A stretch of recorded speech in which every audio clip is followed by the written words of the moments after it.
Hi, welcome to Mindsutra. Today I'm going to kick off the new season of my podcast show. And my first guest has such a moving story that it has given me goosebumps. Murder, rape, and abuse is just the start of his story. His mom had him when she was 15 years old. When she was pregnant, her father shot 2 police officers. His mom testified at his grandfather's murder trial that the reason that her father shot the police officer was because he had raped her, and she was now pregnant with him. Welcome Nelson Tressler, who is the author of the Unlucky Sperm Club. You are not a victim of your circumstances, but a product of your choices. He has also started new businesses to help other people overcome their adversities through goals and personal development called IGotSmarter. He has previously worked at a top 5 commercial real estate firm for the last 20 years. He was the number 1 producer in the retail division, several times closing more than $1 billion in sales. He is a serial entrepreneur and have started more than 10 businesses, including one of the largest privately held pet resorts in US. So welcoming Nelson Tressler.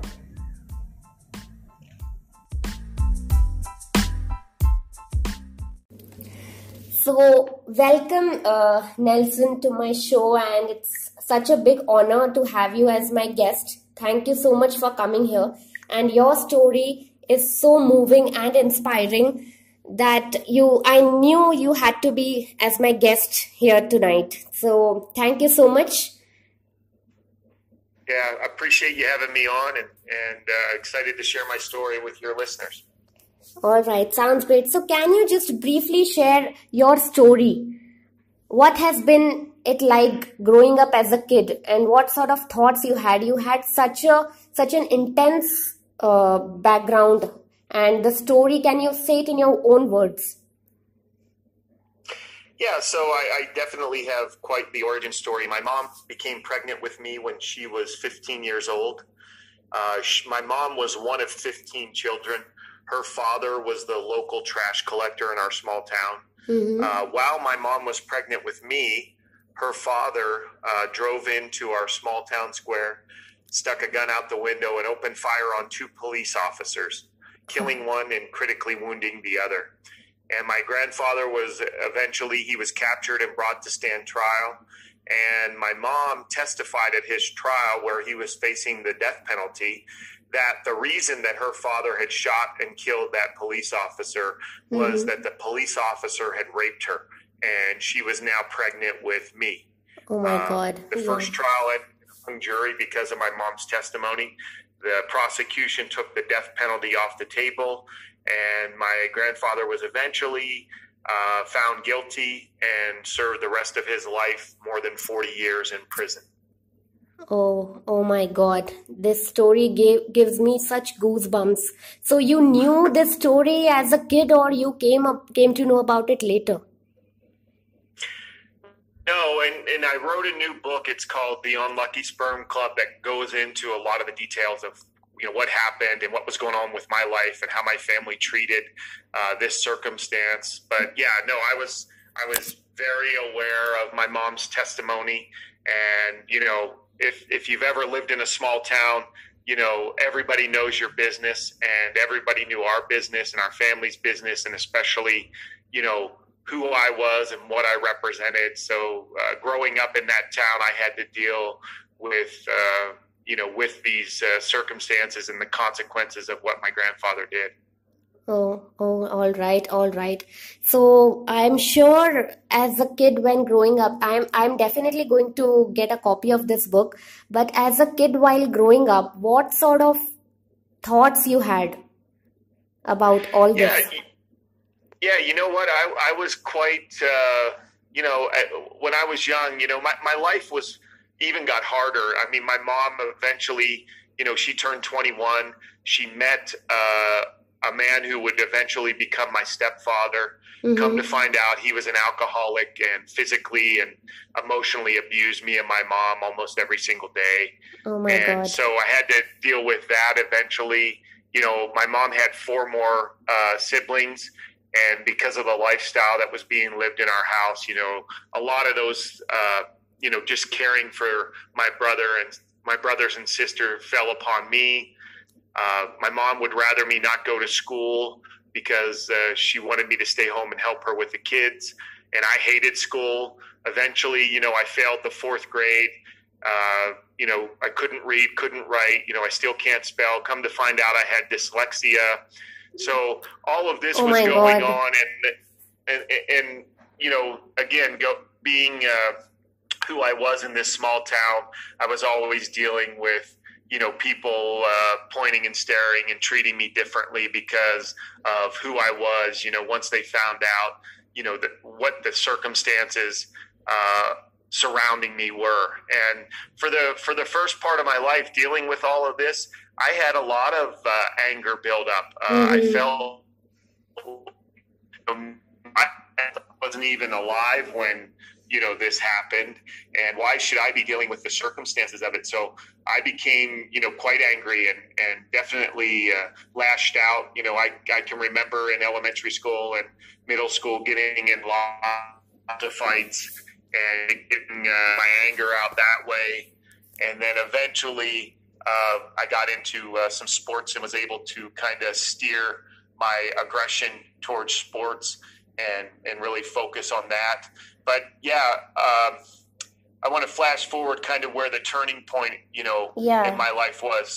So eventually my stepfather was walking home drunk from a bar one night. Right. And there was somebody else who was driving home drunk from that bar, and they ended up hitting and killing him.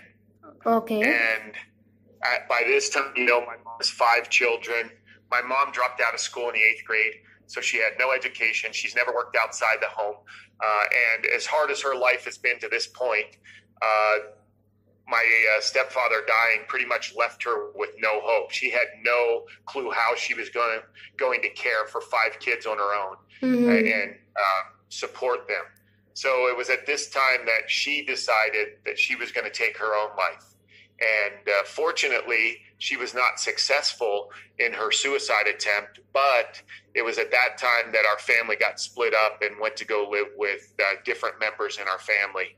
And that's when I went to go live with my grandmother, who is the wife of the man who shot and killed the police officer. Okay. And like I said, she had 15 children. Yeah. You know, a few of those are still living at home at this time. And the way that my gram was, she was actually raising 5 or 6 other grandchildren at the same time. But for the first time in my life, you know, 1, I didn't have to worry about my stepfather coming home drunk and beating us. Right. And 2, my gram expected for me to go to school. Education wasn't a huge priority in our family, but she at least expected that we go to school. Right. All right. So then, as I started to go to school, I'm in special ed. I can't read, I can't write, can't spell. Eventually, I go to an assembly where a counselor talks about what you need to do to get into college. And I kind of, at that assembly, determined to myself, you know what, if I could go to college, if I could become the first person in my family to go to college. Of my Graham's 15 children, only 2 had ever graduated from high school. None had ever attended college. And, you know, and here I am in special ed, can't read, can't write, can't spell. You know, that voice in the back of your head is telling you, screaming to you, you know, don't even think about going to college. You know, you'll be lucky to graduate high school. You know, you're in special ed.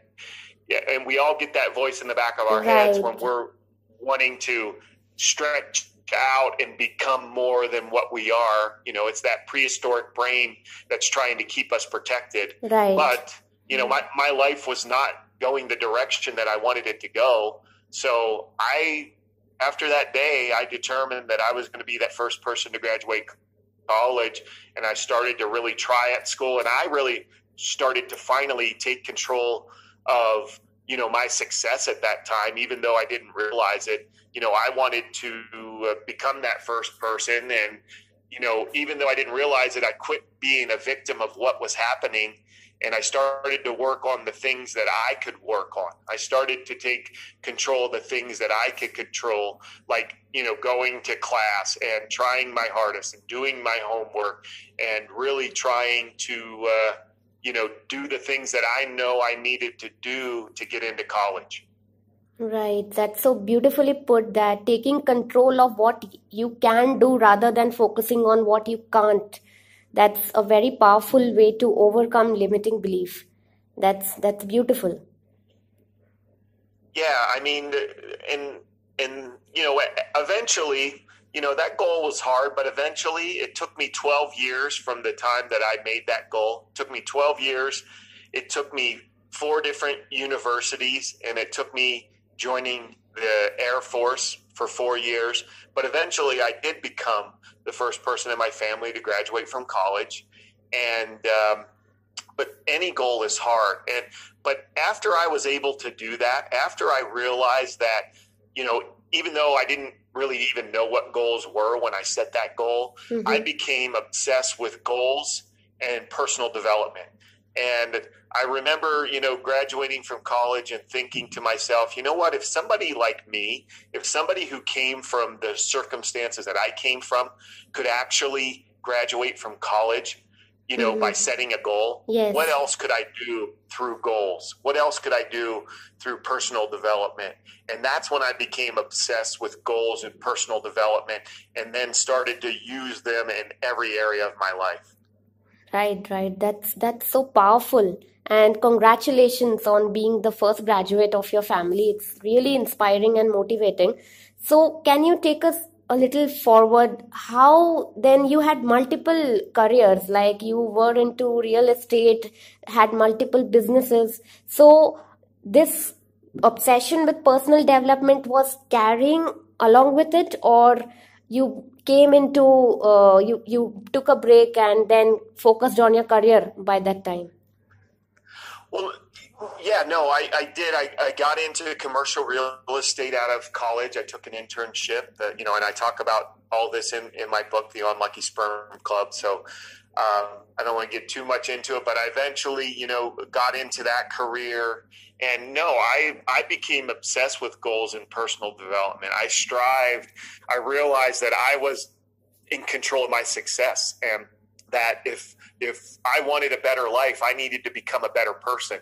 And I started to learn how I could do that by, investing in myself. And I went to all the seminars. I went to, I got all the books. I got the magazines, and, I watched all the videos and listened to all the podcasts, and just really, anything that I could get my hands on that I felt could help me become a better version of myself, I started to, consume that. And I use that in every area of my life. And my life, was not without trials, and I really go into that in my book. I had a rough go of it, through my careers and through my businesses, and even in my marriage and raising my children. But because of goals and personal development, I was able to get through those and really have, some good success.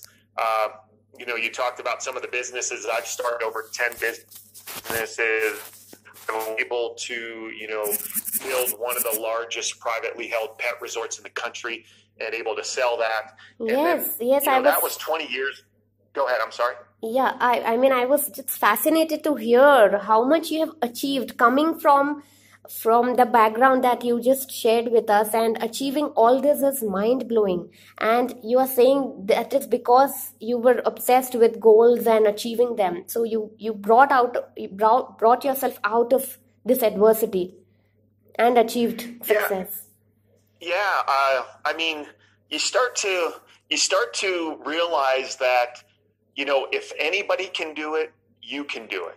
We can all do it. And what I truly believe, and I actually, my business now is, it's called IGotSmarter, and it's an app and a goal development a goal fulfillment program to help people finally achieve their goals. And there's a lot of things in there to help people. But, the one thing that I truly believe, that if you have enough time and you have enough energy and enough focus, you can accomplish any goal that you set out to accomplish.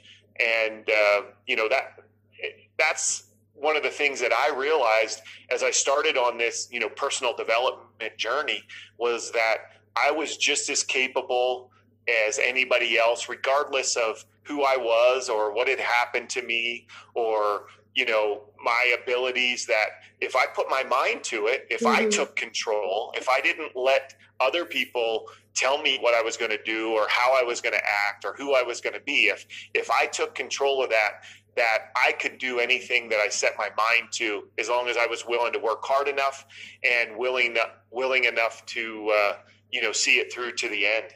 Right.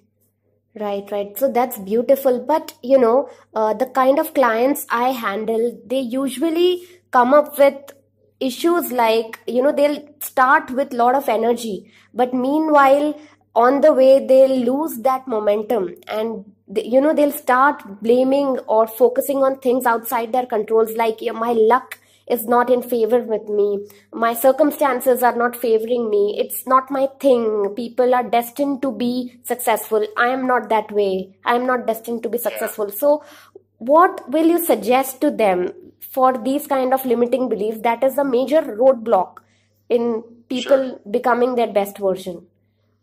Well, yeah, I mean, in fact, you touched on my book, the subtitle, the Unlucky Sperm Club. Yes. You are not a victim of your circumstances, but a product of your choices. Yes. And that's what I would tell, your clients is, here's the problem. Whenever you assign your problems to somebody else or something else, you give away all that control. Because the only way that your problem or your circumstances are ever going to change now is if whatever you gave it to is changing. So if you feel like your problems are because of the economy, then you have no control over it until the economy changes. If you feel like your problems are because somebody did something or didn't do something, then the only way that can get better is if that person changes, because you gave control of that problem to them. But I truly believe everything only has the meaning that you're willing to give it. And if you have that ability to give meaning to everything that happens to you in your life, why would you give it a bad meaning? So I always want to take control of the situation that I'm in, because then I control it. We cannot, prevent a storm from happening, but we can always set our sail. We're in charge of how we react to things that happen to us. We can't control what people do to us or what's going on outside of us or the way the economy is or politics are, but we can absolutely control how we react to it. And as soon as we realize that, then we're in control, and then we have the ability to change it. That's so beautifully said. Thank you for that. And one more thing that normally and very oftenly my clients ask me is, on their way of this journey of, becoming their best version, they do face a lot of setbacks and challenges and failures. So have you also faced a lot of setbacks? You did mention that you faced some of them, but you overcame them. So how did you overcome all those setbacks and challenges on your journey? Yeah, absolutely. I mean, we all do, right? I mean, there's nobody out there that, doesn't have, setbacks and hardships and failures. I mean, that's part of life, and that's part of success. I mean, the unfortunate thing is a lot of times we see people who are successful in life and we think that it just happened and there were no heartaches or setbacks. But when you really dig into, successful people's lives, you see that they've failed a lot. Things didn't necessarily always go their way. And I was very candid in my book about all of the trials and the setbacks that I've had. I mean, I was close to divorce, and, now next month I'm going to celebrate my 25th wedding anniversary. Oh, wow. You just get through things. Yeah. In my businesses, I was close to bankruptcy, during the Great Recession back in 2008. And, I got through it. I owned some children's daycare centers, and I ended up hiring a man to run one of them that turned out to be a child molester. Oh my God. There's few things worse than hiring a child molester to run one of your child care centers, but I made it through that. I mean, those are the types of trials and tribulations that we all go through, but you can only fail if you quit. And if you don't quit and you take control of what's going on in your life and you work hard every day to overcome it, as long as you don't quit, you're going to overcome it. And I think that is kind of one of my superpowers is I hate quitting. I just hate it. And I'm able to kind of get through it. And I always know that on the other side, if you keep going, you're going to reach your destination. There might be hills, there might be valleys, there might be, setbacks, but if you just keep going, you're eventually going to get there.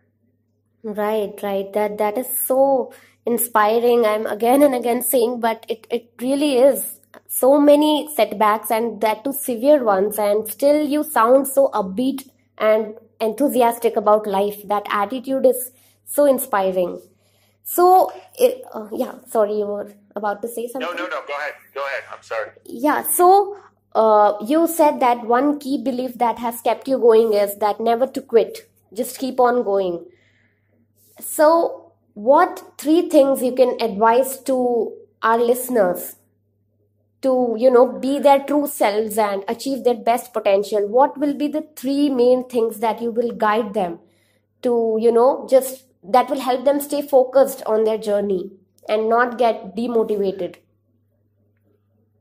Yeah, I mean, one of the things in my new my program, IGotSmarter, is we have success partners, and the success partners, know about our goals. They know, through the app whether or not you're doing your morning and your evening ritual. So having somebody in your corner that's going to help you keep going, because if you set a goal or you tell yourself that you're going to do something, if you're the only one that knows about it, chances are you're willing to kind of stop and quit when things get hard. But as soon as somebody else knows about it and realizes what you're trying to do, you're a lot more likely to actually see it through to the end. So bring people in your journey to help support you and to help motivate you and inspire you to keep going, because no matter what you're set out to accomplish, if it's worthy and it's inspiring and it's going to change your life, it's going to be hard. I mean, that's part of the deal. I mean, if it were easy, everybody would be doing it, right? But, things that are going to change you, things that are going to get you to a different level, they're hard. They're supposed to be hard. So have that mindset. Understand that it gets hard, and you know what? That's the way it's supposed to be. But eventually, things are only hard until they're not. And if you keep at it, the things that seem impossible today become, second nature as you continue on your journey. Right. That's very well said. And can you talk? Continue. Yeah, I was just going to say, another thing that I would like to touch on is just get started. There's so many people out there that want to wait for next week or next month or, next year or New Year's or some artificial, time to finally get moving on your goals and your dreams. In my program, I teach that time is our most precious resource, and we should never waste, a second of it. So there's people out there that really want everything to line up and be perfect before they start their journey to success. They want all the traffic lights to be green before they start down the road. And that's never the case. I mean, it's never going to be a perfect time to start. So just start on your journey. a lot of people think that we have a knowledge problem and that's why we can't do things. Rarely are we in a stage in our lives where we don't know what we need to do to change it. We might not have the entire picture. We might not have all the answers, but we at least know one thing that we could do to move forward. We don't have a knowledge problem. We have an execution problem. We just don't do what we know we need to do when we need to do it. Right. That is so aptly put by you, that the trigger to get up and get going is the thing that is lacking in most people. Absolutely. I agree 100%. And, a big reason for that is that their goals are not crystal clear. And again, I hate to keep touching on my program, but that's what my program does, is it makes sure that your goals are crystal clear. Because think about the last time that you quit working towards your goal. Chances are you weren't clear on what the next step was. Mm-hmm. You weren't clear on really what you wanted to accomplish or what your goals were. And as part of my program, it's really having crystal clear goals and crystal clear milestones and to-dos, so every day you know what you need to do to get closer to achieving that goal. And when you have that crystal clear vision and those concrete steps that you have to do, then you just have to do it. You don't have to think about it. But when you're not clear on your goals and you're not, don't know exactly what needs to be done next, that's when you kind of throw your arms up and say, well, I don't really know what to do. And then you don't do anything. And that turns into, another day, another week, another month, and then another year. And then those goals never get worked on again because they weren't clear in your mind. Right. So can you elaborate more about your program? It is an app-based development program, or it is an online program on web? How does that work? How can people, improve from it, learn from it? How does that work? Sure. Yeah. So it's called IGotSmarter, and IGotSmarter is an acronym. Each one of those letters stands for something in the program that we feel is important, and we want to remind the users and clients to use in their goal fulfillment process. But it's called IGotSmarter. It's an app. Yeah. And what it does is, one, it makes sure that you're working on the goals that are truly important to you. We do what we call a self-assessment, and it really gets clear on where you're at in life and what's important to you. Right. So one of the worst things that you could do is actually start working on a goal and then realize whenever you have spent a lot of time and energy on it that it's a goal that's not really that important to you, or that you weren't willing to sacrifice the things that you had to sacrifice in order to achieve it. So we make sure that, again, that you have that crystal clear vision of what your goals are. And then the app walks you through every day of achieving that goal. We have what we call a morning ritual. And in that morning ritual, you actually plan out your day, you review your goals. We teach you how to write a proper goal. We teach you how to break big goals that might take months or years or decades down into what we call 30-day sprints. Mm-hmm. And so that there's always that urgency to work on it, and your mind's not overloaded, and things are always top of mind. So there's all those strategies. But yeah, in the app, it just walks you through every single day, to where exactly, it automatically populates your task list for the day. And we're always working on becoming better versions of ourselves. We teach that in the app every day. We teach gratitude in the app every day. Right. But it just crystallizes that every day you're working on your goals, you're working on yourself, you're grateful, but not satisfied for where you're at. And then the great thing about the app that I like is that you can actually invite a success partner to join you. And in real time, your success partner sees you working in the app, sees if you've done your morning ritual or your evening ritual, or if you haven't. And through the app, they can encourage you to get back on track. I mean, that's one of the things we found is if people fall off, achieving their goals for a day or a week, they typically don't get back in because they feel like failed. but with a success partner there to always help you and encourage you to get back going. People, we're going to struggle. We're going to have bad days and bad weeks. But if you get back at it, it might take you a little bit longer to achieve that goal, but you're still going to achieve it. And that's what that success partner does for you, but you're also their success partner. And when you're there to encourage them, chances are that you're going to continue to work on your dreams and goals as well. Wow, that's so much needed and exactly what is needed to stay motivated on your path. That's fascinating. So is that app available in all the countries as of now? You know what? I don't know how that works, truthfully. I know it's in the U.S., but I don't know what has to happen for it to be available in other countries. So I have to look into that. Okay. Because, with the COVID-19, we actually had a different app that we were using that required, people to meet in groups. And with the COVID, we had to, reinvent the app because, people weren't able to meet in person anymore. So we started a new app to where people could meet virtually and support each other virtually. So, right. We've kind of been thrown a curveball with this epidemic as well, and scrambling to try to get something out there to help people. Yes, because I had checked out your app, so it was written that it was available in US only. And although I have clients from all over the world, but majority of my clients are from India. So, it would be great if this kind of thing that is so much needed at this time is available in India as well soon. I hope that works out fast. Yeah, thank you. I'll definitely look into that. Yeah, definitely. And where can people know more about you? Is there any social media handle that is available?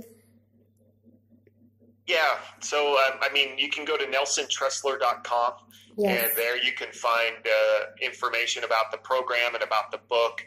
And my handle is, Nelson Tressler on the social medias. And I haven't been a big social media guy. I'm trying to get into that to, help me spread my message. So I'm figuring all that out as I go as well. Yes, definitely. And I'm sure you'll achieve loads of success because your intention is so clear and so upbeat and much required in the world today. And with your book, the title itself is so captivating, The Unlucky Sperm Club.